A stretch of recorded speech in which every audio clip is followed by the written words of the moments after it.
আমাদের রাজনৈতিক যারা বন্ধুরা অনেক বড় বড় কথা বলে, এরা আসে না। তাদের সমস্যা হলো কি, তারা স্বাধীনতায় বিশ্বাস করে না। তো মহান স্বাধীনতার ঘোষকের মাজারে আসবে, কারণ তারা যারা স্বাধীনতায় বিশ্বাস করে না, তারা শ্রদ্ধাশীল ব্যক্তিকে এবং সর্বজন বিদিত শ্রদ্ধাভাজন ব্যক্তিকে শ্রদ্ধা দিতে তারা নারাজ। বিকাশ পেমেন্টে 10,000 টাকার বেশি অফার, শপিং চলছে তো। শহীদ রাষ্ট্রপতি জিয়াউর রহমান বীরত্তমের 45তম শাহাদাত বার্ষিকী। আজকের দিনে আমরা জাতির বীর সন্তানকে আমরা হারিয়ে ফেলেছিলাম। আজকে আমাদের জন্য অত্যন্ত কষ্টের দিন, বেদনার দিন। তারপরে আমরা দেখলাম অনেকে ঐক্যের কথা বলে। আমাদের মাননীয় প্রধানমন্ত্রী জনাব তারেক রহমান, উনি নিজে 12ই ফেব্রুয়ারি ইলেকশনে বিজয়ী হওয়ার পরেও উনি বিজিত যারা তাদের বাসায় গিয়েছিলেন। কিন্তু আজকে দেখলাম যে আমরা এই মহান স্বাধীনতার ঘোষকের কবরস্থানে শাহাদাত বার্ষিকীতেও আমাদের রাজনৈতিক যারা বন্ধুরা অনেক বড় বড় কথা বলে, এরা আসে না। তাদের সমস্যা হলো কি, তারা স্বাধীনতায় বিশ্বাস করে না। তো মহান স্বাধীনতার ঘোষকের মাজারে আসবে, কারণ তারা যারা স্বাধীনতায় বিশ্বাস করে না, তারা শ্রদ্ধাশীল ব্যক্তিকে এবং সর্বজন বিদিত শ্রদ্ধাভাজন ব্যক্তিকে শ্রদ্ধা দিতে তারা নারাজ। কারণ তাদেরকে প্রশ্ন করা হয়েছিল যে স্বাধীনতা, বাংলাদেশ স্বাধীনতা বিশ্বাস করেন কিনা। তারা এখনো পর্যন্ত সঠিক উত্তর দেয় নাই যে বাংলাদেশ স্বাধীনতা তারা বিশ্বাস করে কিনা।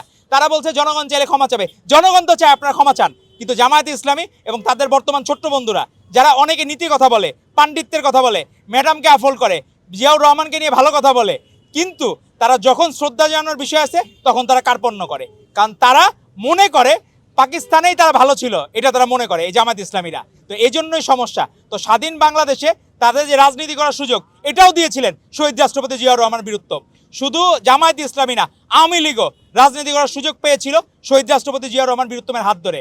এই ফ্যাসিস্ট লীগের কারণে বাংলাদেশের মানুষ যেহেতু চাচ্ছে না আওয়ামী লীগ আবার রাজনীতিতে ফিরুক, এই জন্য তারা ফিরবে কি ফিরবে না এটা অনেক পরের বিষয়। এবং বাংলাদেশের মানুষ যতদিন মনে করবে তারা নিষিদ্ধ থাকবে, তারা ততদিন নিষিদ্ধ থাকবে। যদি কখনো তারা মনে করে সেটা পরবর্তী চিন্তার বিষয়। কিন্তু আজকে আমরা মালয়েশিয়া হইতে পারতাম, কারণ শহীদ রাষ্ট্রপতি জিয়াউর রহমান বীরত্তমের পরিকল্পনাগুলা মাহাতির মোহাম্মদ মালয়েশিয়াতে ইমপ্লিমেন্ট করে উনি মালয়েশিয়াকে অনেক উন্নত রাষ্ট্রে পরিণত করেছেন, কিন্তু আমরা পারি নাই। তো আমরা জাতির এই ক্ষণজন্মা মহানায়ককে হারিয়েছি, এটা আমাদের জন্য কষ্টের। আর আপনারা যদি কূটনীতির কথা বলেন, আজকে আমরা দেখলাম আমাদের মাননীয় প্রধানমন্ত্রী তারেক রহমান জাতীয় এবং বিশ্ব কূটনীতিতে সফল হয়েছেন। আপনি দেখবেন অ্যালবিনো জাতের ডোনাল্ড ট্রাম্প নামের যে মহিষটা, সেটা কিন্তু জবাই না করে বিশ্ব রাজনীতিতে কূটনীতিতে সফলতার পরিচয় দিয়েছেন আমাদের মাননীয় প্রধানমন্ত্রী জনাব তারেক রহমান। তার আগেও শহীদ রাষ্ট্রপতি জিয়াউর রহমান বীরত্তম জিয়া সাজারা বা জিয়া গাছ যখন সৌদি আরবে লাগিয়েছিলেন, তখন কিন্তু মুসলিম বিশ্বের সাথে আমাদের সম্পর্ক বৃদ্ধি হয়েছিল। আমাদের মাননীয় প্রধানমন্ত্রী বেগম খালেদা জিয়া সব সময় হৃদয়ে ধারণ করতেন সবার আগে বাংলাদেশকে, এবং বাংলাদেশকে আফল করার জন্য উনি কোনো দিন অন্যায়ের বিরুদ্ধে সবসময় গর্জে উঠেছেন এবং অন্যদিন কোনো অন্যায়ের সাথে উনি আপোষ করেন নাই। এজন্যই ওনাকে আপোষহীন দেশনেত্রী বলা হয়। আজকে এই মাজারে একসাথে সমাহিত আছেন আমাদের শহীদ রাষ্ট্রপতি জিয়াউর রহমান বীরত্তম এবং আমাদের আপোষহীন দেশনেত্রী বেগম খালেদা জিয়া। আজকে তাদের সুযোগ্য পুত্র, যিনি নিজের যোগ্যতায় প্রধানমন্ত্রী হয়েছেন বাংলাদেশের মানুষের মন জয় করে, আজকে উনি এসে শ্রদ্ধা নিবেদন করতে, এবং আমরা সহযোগী সংগঠন হিসাবে বাংলাদেশ জাতীয়তাবাদী ছাত্রদল উপস্থিত হয়েছিলাম শ্রদ্ধা নিবেদন করতে।